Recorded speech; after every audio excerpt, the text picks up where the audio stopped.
সত্যি সত্যি একদিন মৃত্যু যন্ত্রণা আসবে। মানুষের শুধু মৃত্যু হয় না, বরং মৃত্যুর পূর্বে মালাকুল মউত আজরাইল জান কবজ করার আগে একটা মৃত্যুর যন্ত্রণা শুরু হয়। যার শুরু হয় সেই কেবল বুঝে, অন্যরা জানে না, সে উপলব্ধি করে।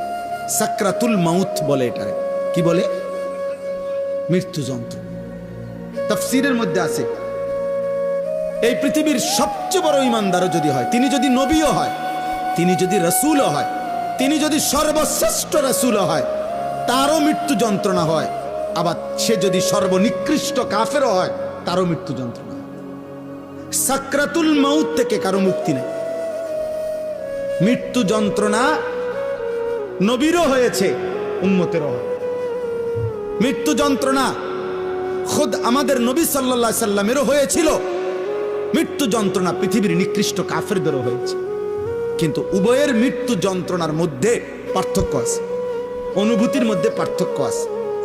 সেটা পরে বলতেছি, আগে এই কথাটা প্রথম প্রমাণ বুঝাইতেছি আর কি, যে মৃত্যুর পূর্ব মুহূর্তে সাকরাতুল মাউত, এটার মুখোমুখি হইতে হবে প্রত্যেককে, ইমানদারকেও নাফরমানকেও।